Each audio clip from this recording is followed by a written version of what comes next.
process. People consulted books of the dead, guides to preparing for a good death and afterlife experience. And our ancestors utilized Memento Mori, Latin for remember you must die, which were objects, works, or practices meant to remind them of their death in order to encourage them to live the life they truly wished before it was too late.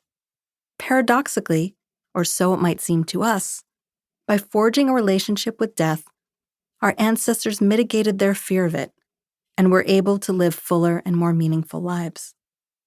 I too have found that contemplating death is a powerful tool that, regardless of beliefs about a God or an afterlife, can transform our lives. It is the best practice I have found for discovering and clarifying one's truest values. I have also found that it provides one with the necessary courage to live one's values, even when they might run contrary to the ideals of one's family or community. I am far from alone in this conviction, and throughout this book, I will draw on the wisdom of like-minded contemporaries, as well as the many who came before me. Our ancestors understood the power that an encounter with mortality had to catalyze greater wisdom and personal growth. Buddha called death the greatest teacher. Socrates, the founding father of Western philosophy, asserted that the aim of philosophy itself was practice for dying and death. In some indigenous cultures, people were taught to regularly ask themselves if today would be a good day to die. If they knew they would die tomorrow, what might they change today? Striking a similar note in more recent times, Steve Jobs, the founder of Apple, told an audience of college graduates in 2005, "Remembering that I'll be dead soon is the most important tool I've ever encountered to help me make the big choices in life." Science also affirms the benefits of contemplating death. Psychologist George Bonanno, head of the Loss, Trauma, and Emotion Lab at Teachers College, Columbia University, has demonstrated that sustained reflection on death, bringing our own mortality to our full, conscious attention for an extended period of time, can mitigate our fear of it and deepen our connections with others. There are also studies that suggest that learning about what frightens us, or safely exposing ourselves to those things, can help us overcome our fear. Researchers have also found that those who possess what they term morbid curiosity, a motivation to learn about death and other threatening phenomena, enjoy greater positive resilience, a characteristic that allows them to thrive during uncertain or difficult times. All of these findings point to a compelling truism. Although we cannot change the fact that we will die, we can, with the right tools, change how we feel about it.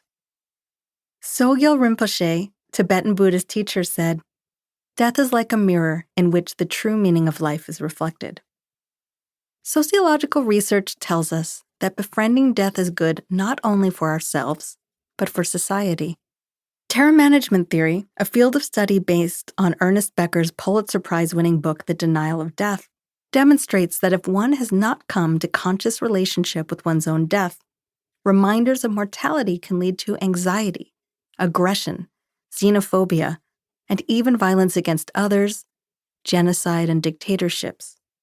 Interestingly, these findings reaffirm one of the most important Buddhist tenets, that acceptance of the impermanence of life is the only way to true happiness. The pioneering Swiss psychiatrist Carl Jung, 1875 to 1961, founder of analytical psychology and one-time protege of Sigmund Freud, 1856 to 1939, also believed that contemplating our own death was profoundly important. In fact, it was his conviction that one of the most important tasks of the second half of life, in other words, from middle age on, was to prepare for death. To his mind, it was important to develop our own conscious myth about death, our own set of meaningful beliefs, to counteract our era's purely reasonable approach, which shows an individual nothing but the dark pit into which he is descending. But how can one fulfill Jung's exhortation to find meaning in death? And how can we go about preparing for our own death, as well as the deaths of the many others we are likely to encounter over the course of our lives? There are many paths we can follow. Some lie in the past, others lie in the distance, but all can be brought into our present consciousness. This book aims to